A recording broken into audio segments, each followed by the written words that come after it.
Já parou para pensar como a literatura pode nos mostrar um retrato fiel da sociedade de uma época?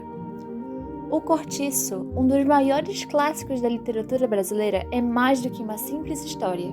Esse livro escancara as feridas sociais que o Brasil tem há muitos e muitos anos, desde o século XIX até os dias atuais. Aloysio Azevedo começou sua carreira com romances no estilo folhetim, mas foi no naturalismo que ele passou a ser reconhecido pelas obras que escreveu. Influenciado por Émile Zola, Hippolyte Taine e o determinismo, ele passou a retratar o ser humano como resultado de sua condição. Em outras palavras, o ser humano era moldado pelas condições em que vivia. Para escrever O Cortiço, ele visitou vários desses lugares no Rio. Observou, anotou e estudou.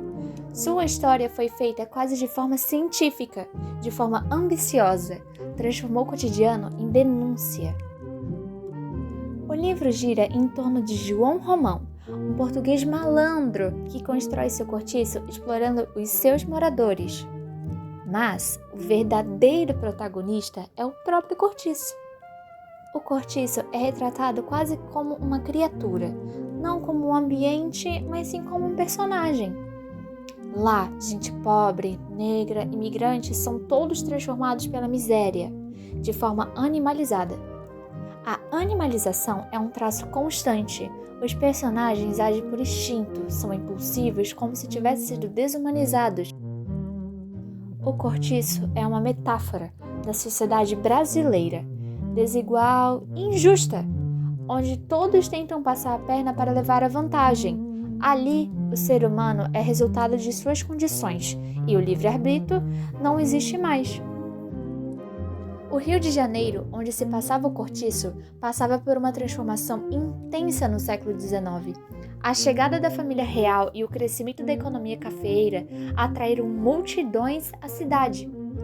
Mas não estavam preparados para receber tanta gente desse jeito. Cortiços surgiram como uma solução improvisada para abrigar trabalhadores, ex-escravos e imigrantes, enquanto a elite vivia em casas luxuosas, desfrutando do bem e do melhor. A maioria vivia sem saneamento, saúde ou dignidade.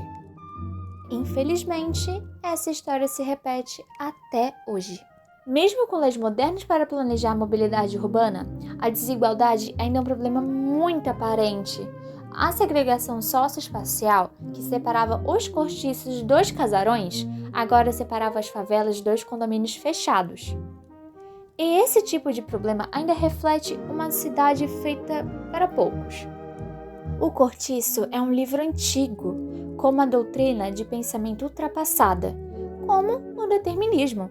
Mas ele ainda pode prever o futuro. Mostrava como essa cidade, feita para servir uma elite, empurrar os pobres para a margem. O governo achava que era preciso limpar a cidade, derrubando construções populares e expulsando os pobres de suas casas para construir avenidas largas para impressionar os mais ricos. Para resolver esse problema de forma eficiente e inclusiva, as ações do Estado foram um fiasco completo. Um exemplo disso foi o Plano Bota Abaixo, que apesar de ter sido implementado décadas depois, tinha o mesmo espírito da elite do século XIX. Desde muito tempo no Brasil, já tinham tentativas frustradas de controlar o crescimento das cidades, mas com reformas parciais e políticas que só favoreciam os mais ricos. Enquanto isso, a população pobre era empurrada para áreas cada vez mais e mais precárias, às margens das cidades, sem saneamento, sem saúde e principalmente sem voz. Isso contribuiu muito para a proliferação de cortiços e favelas, como retrata no livro. O Estado não oferecia soluções reais, apenas tentava corrigir um problema que ele mesmo ajudou a criar. O Cortiço é muito mais do que apenas uma literatura. É um espelho.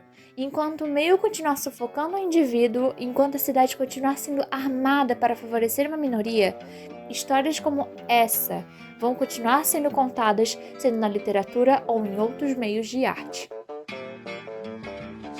Deixe-me ir, preciso andar, vou por aí a procurar, sorrir pra não chorar.